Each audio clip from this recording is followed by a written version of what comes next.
The journey begins with the groan of heavy steel. A massive plate of HY100 naval alloy rises under the pull of an overhead magnetic crane, dust drifting through shafts of pale factory light. The steel flexes as if remembering the pressures it will one day endure under the sea. Sparks soon follow as an underwater plasma cutter carves through the plate with a violet arc that boils the tank water around it, slicing metal with violent precision. In the dim corner of the shop, a colossal hydraulic press bends these thick plates into the curvature of a future hull, mill scale flaking like brittle paint under thousands of tons of pressure. Welders arrive next, their flux-covered tractors crawling slowly across seams, burying molten metal under blankets of granular powder. Smoke drifts upward, red heat glowing through gaps in the flux. Inspectors follow behind them, spraying white contrast paint across the welds, dusted by black magnetic particles that reveal imperfections invisible to the naked eye. Once the seams pass inspection, the curved hull sections are moved onto towering jigs where welders suspended in baskets install rigid T-beams. Sparks rain down inside the dark cavern, illuminating the birth of a pressure-resistant cylinder. Soon a self-propelled transporter creeps across the shop floor, carrying a completed hull module, its dozens of wheels compressing under 100 tons of steel. Above it, cranes lower bright orange missile tubes into a waiting grid, guiding them into place with millimeter accuracy. Farther along, technicians press anechoic rubber tiles onto the outside of the hull, hammering out air bubbles to ensure perfect adhesion. Finally, two massive supersections align in tense silence. Green laser dots flicker across steel rims as hydraulic jacks make microscopic adjustments. The seam closes. The submarine becomes one. In a separate hall, the heart of the vessel waits. The enormous reactor pressure vessel. A gantry crane lowers it into its compartment, the forging thick, cold, and dark. Nearby, automatic TIG welders coat pipe nozzles with stainless steel cladding, laying down neat gold and blue beads to guard against corrosion. In another chamber, workers in white suits direct molten lead into shielding cavities, the silvery metal flowing heavily through heated troughs. Precision machines cut bolt seats for the reactor head, long curls of steel falling away as coolant floods the workspace. All around the growing ship, systems come alive. Pipe fitters heave wrenches against high-pressure steam flanges while electricians drag wrist-thick copper cables through cramped trays. A giant lathe turns a 50-foot propulsion shaft under a waterfall of milky coolant, later checked with ultrasonic echoes dancing across a CRT screen. In another bay, a gleaming bull gear is lowered into its casing, its mirrored teeth catching golden light. A machinist stones each tooth edge by hand before turbine rotors, with their delicate stainless blades, are finally set into place. The interior becomes a forest of pipes, valves, and conduit. Welders squeeze into impossibly small gaps to close seams. Air scrubbers slide into racks. The turbine generator raft floats on rubber shock mounts to silence vibration. Fiber optic strands are fused under magnification for the sonar array, their glowing ends melting together. Torpedo tubes slide into the bow. Workers blast and paint the hull in clouds of grit and red mist before the diving planes flex for the first time under hydraulic pressure. In the foundry, molten nickel aluminum bronze pours into a propeller mold like glowing lava. When the casting cools, workers smash the blackened sand away, revealing a dull golden form.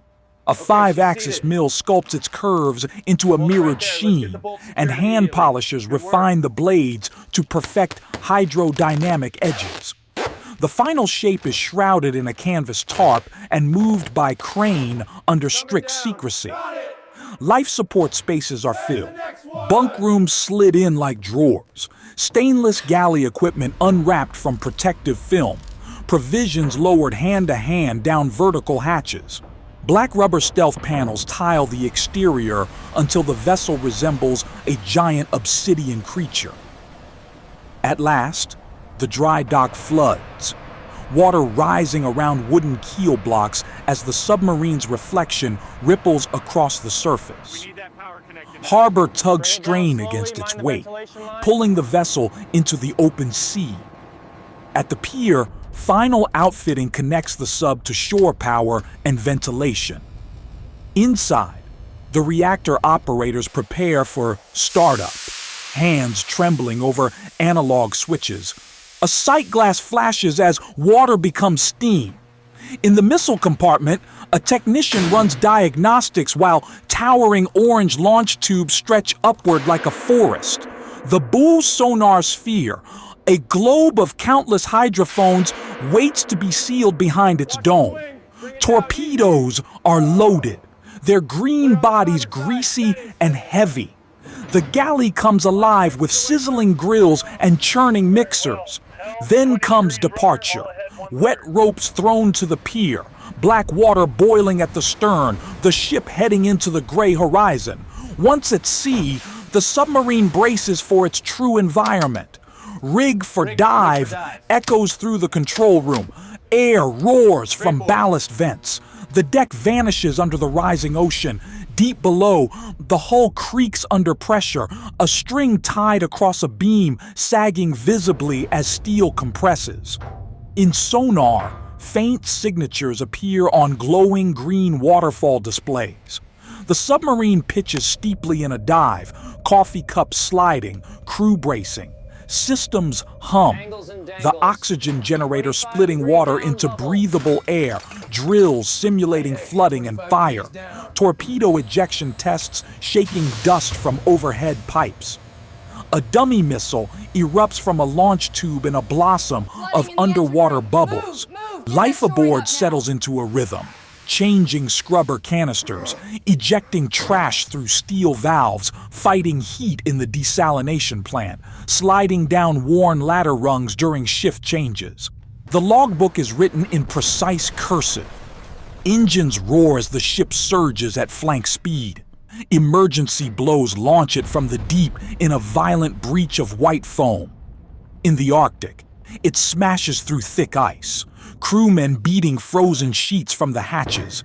Morale rises and falls. Covert vaping in fan rooms, radiation dosimeter checks, oil spills, angering chiefs, propellers cavitating in the blue, field medicine performed on mess tables.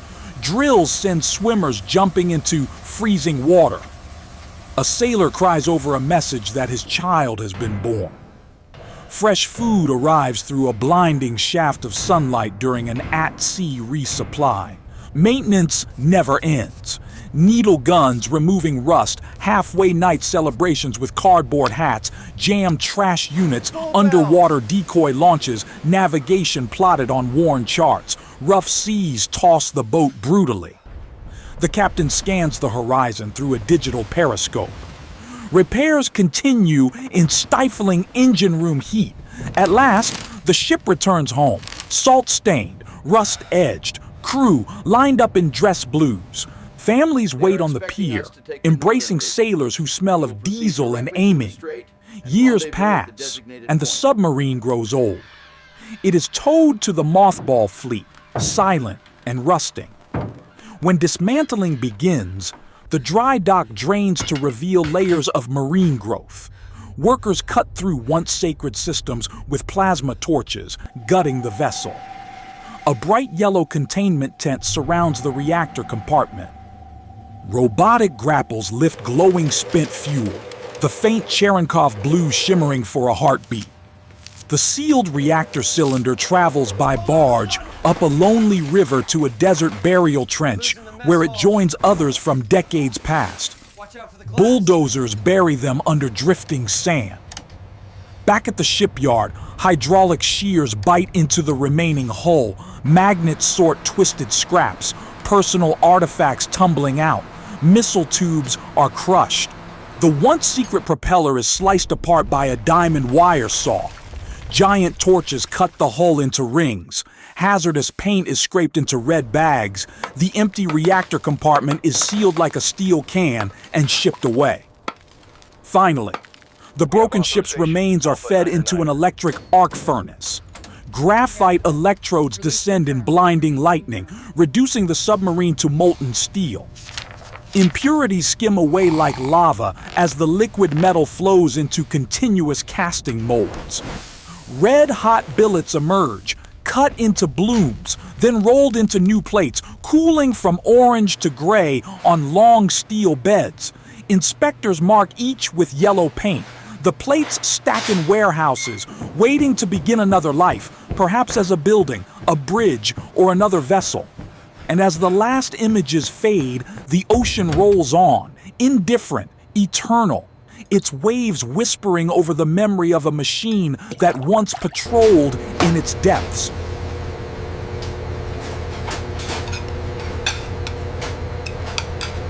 Relax, the intake will eat the cloud. We got 5 more minutes before patrol.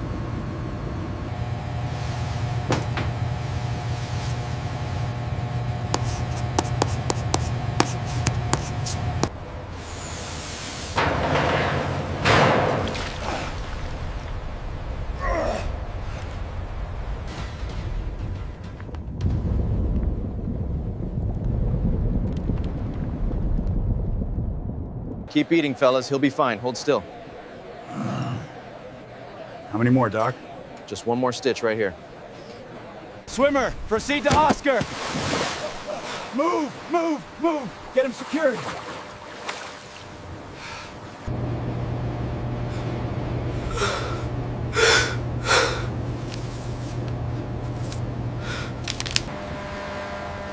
Look at that lettuce! It's beautiful. I haven't seen green in months.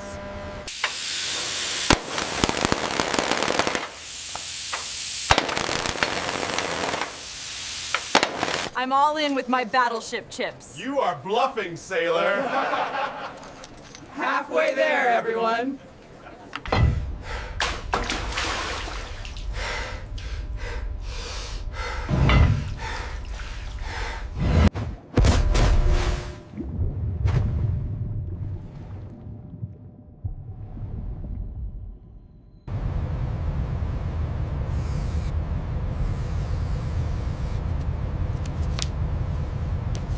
Welcome home. I see you. I'm coming. Over here. Over here.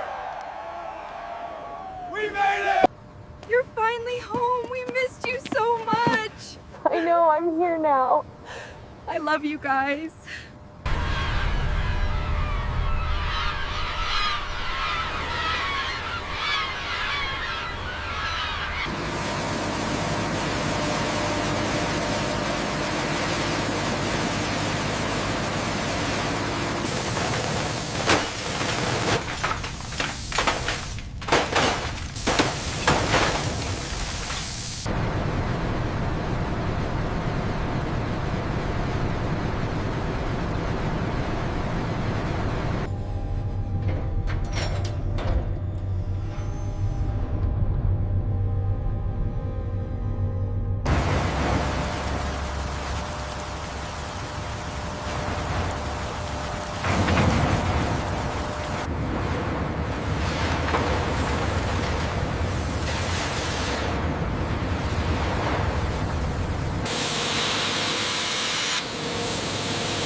Keep the arc steady. We need full penetration here.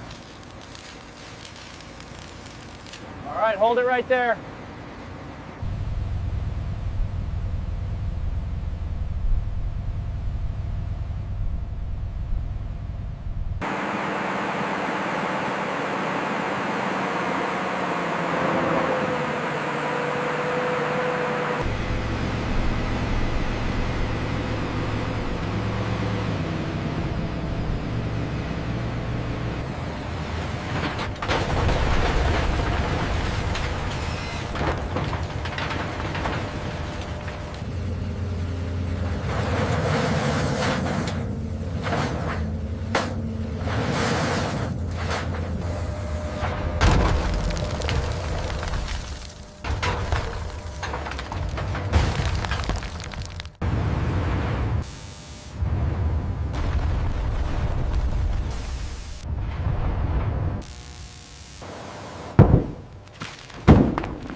We are observing the microstructure of HY80 steel. The jagged patterns you see are known as martensite, revealed through careful metallography.